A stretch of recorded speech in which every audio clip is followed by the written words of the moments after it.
انسان بہت سارے نشے کرتا ہے، یہ مانتا نہیں، یہ موبائل، یہ فیس بک، یہ سارے نشے ہی ہیں۔ اپنی فوٹو لگا لینا، سارا دن اسی کو دیکھتے رہنا۔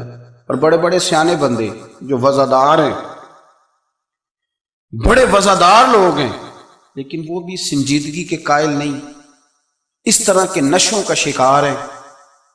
یہ سارے نشے ہیں جو ہم نے پال لیے۔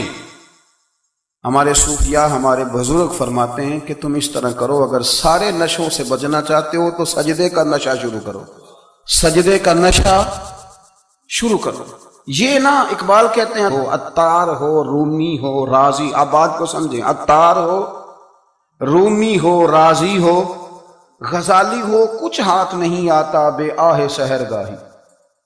کہتے بہت بڑا صوفی ہو جیسے فرید الدین عطار تھے، بہت بڑا تصوف کا امام ہو جیسے امام غزالی تھے، بہت بڑا تفسیر کا استاد ہو جیسے امام رازی ہو، عطار ہو، رومی ہو، رازی ہو، غزالی ہو، پر کچھ ہاتھ نہیں آتا بے آہ سحر گاہی۔ اگر سویرے اٹھ کے روتا نہیں نا اللہ کی بارگاہ میں، اگر تہجد نہیں نہ پڑھتا تو کچھ ہاتھ نہیں آتا بے آہ سحر گاہی۔ پھر اس کو کوئی چیز نصیب، میری بات کی سمجھ آ رہی ہے آپ حضرات؟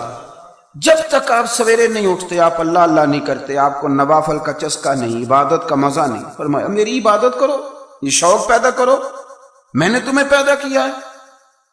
ہم لوگوں کے نشے مختلف نشے، بڑا عجیب رنگ ہے۔ محفل کی صدارت کرنے والے بڑے پیر صاحب، بڑے القابات، اوہو، بیچ میں سے بندہ تلاش کرنے سے بھی نہیں مل رہا، اتنے بڑے لقب ہیں اس کے، لیکن وہ سج سنور کے 2.5 گھنٹے بیٹھا رہا محفل میں، اور نماز کا وقت آیا تو اس نے مختصر سی پڑھی۔ صحابی تھے حضرت ابو فاطمہ رضی اللہ تعالیٰ عنہ، یہ ترمذی شریف کی حدیث ہے۔ نبی پاک علیہ السلام نے فرمایا ابو فاطمہ قیامت کے دن مجھ سے جلدی ملنا چاہتے ہو کہ دیر کے ساتھ؟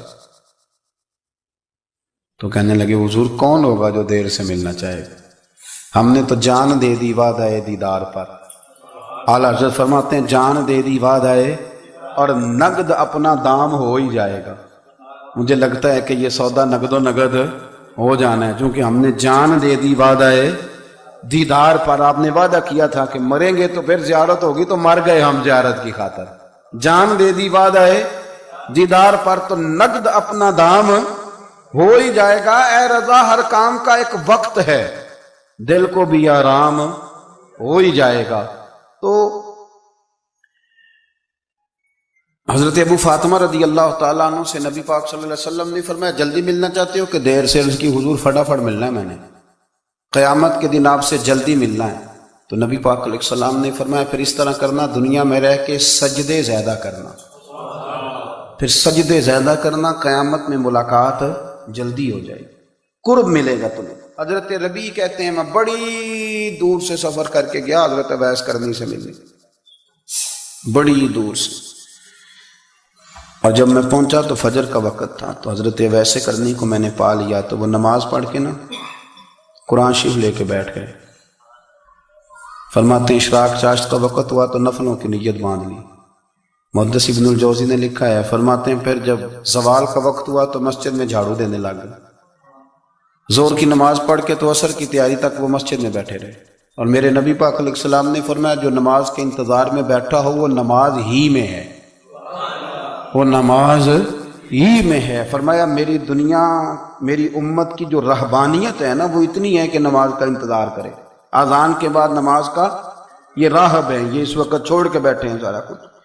فرماتے ہیں عصر تک انہوں نے اللہ اللہ کی، پھر مغرب تک کی، عشاء کی نماز ہوئی تو نماز پڑھی تو وہ تھک گئے۔ اب مجھے وہ فارغ ہوں، مصلی چھوڑے تو میں ملاقات کروں نا۔ یہ آپ حیران نہ ہو کہ اتنی دیر بندہ کیسے اللہ اللہ کر، ہم نے کی نہیں نا اس لیے ہم پریشان ہیں۔ جو عادی ہوتے ہیں وہ کر بھی لیتے ہیں، وہ یہ کام، میری بات کی سمجھ آ رہی ہے؟ جب جاتے ہو کسی دفتر میں تو 8 گھنٹے کھڑے رہ لیتے ہو نا، مجبوری ہوتی ہے تو کھڑے رہا جا سکتا ہے۔ پاسپورٹ کے دفتر بولیے، امیگریشن کی لائنوں میں، اور میں نے تو امبیسیوں میں بندے 12 گھنٹے پہلے جا کے کھڑے دیکھے، رہ لیتے ہیں کھڑے۔ تو اگر ان کاموں کے لیے رہا جاتا ہے تو اللہ رسول کے لیے بھی کھڑے رہا جا سکتا ہے۔ تو فرمانے لگے کہ جب عشاء کی نماز کے بعد آخر انسان تھے، تھک گئے، نیند کا غلبہ ہوا تو تھوڑی ایسے آنکھ بند ہوئی تو کھلی تو رونے لگے، حضرت ویسے کر دیا، رو کے کہنے لگے مالک مجھے غافل تو نہ کر، ابھی میں نے کیا بھی کچھ نہیں، دن ختم ہو گیا، کوئی نفل نہیں، کوئی اللہ اللہ نہیں، اللہ مجھے غافل نہ کر، میری مدد فرما۔ فرماتے ہیں جب وہ روئے تو میرے ساتھ جو شخص تھا میں نے کہا اٹھو چلیں، کہنے لگا حضور ملنا نہیں، فرمایا جو میں لینے آیا تھا وہ مجھے مل گیا ہے، جو میں ان سے سیکھنے آیا تھا وہ مجھے نصیب ہو گیا، اب اور میں نے کیا لینا، ختم ہو گئی بات، اٹھو چلیں۔ اللہ کے بندوں نے حضرت ربیہ بن کعب اسلمی رضی اللہ تعالیٰ عنہ فرماتے ہیں، کہتے ہیں جب بنو قریظہ اور بنو نذیر یہودیوں کے ساتھ حضور علیہ السلام نے جنگ کا اعلان فرمایا تو وہ دشمن ہو گئے، ہمیں خطرہ تھا کہ وہ رات کو کہیں محبوب کو تکلیف نہ دیں، تو کچھ لوگ نا تلواریں لے کے نبی پاک کے دروازے پہ پہرے داری کرتے تھے۔ گن مین رکھنا حرام نہیں، اگر کسی کو واقعی خطرہ ہو تو اس کے لیے سنت بھی ہے۔ حضرت علی المرتضیٰ تلوار لے کے حضور کے گھر کا پہرا دیتے تھے۔ حضرت ربیہ بن کعب اسلمی رضی اللہ تعالیٰ عنہ فرماتے ہیں کہ رات میری ڈیوٹی تھی کہ میں حضور کے گھر کا پہرا دوں گا، تو فرماتے ہیں میں باہر سن رہا تھا، ساری رات ہی میرے نبی پاک نے اللہ کی تسبیح پڑھی، ساری رات، کبھی تسبیح، کبھی تحلیل، کبھی تحمید، کبھی تکبیر، ساری رات۔ فرماتے ہیں ساری رات حضور پڑھتے رہے اور ساری رات ہی میں سنتا رہا، مجھے اونگ آ گئی، میری آنکھ لگ گئی، حضور ابھی پڑھ گئے، میں تھک کے سو گیا، اور فرماتے ہیں جب میری آنکھ دوبارہ سے کھلی تو میرے کانوں میں پھر کوئی چیز گونجی، تو میں نے کان لگایا تو میرے حبیب ابھی بھی اللہ کو یاد کر رہے، ساری رات حضور رب کی عبادت کرتے۔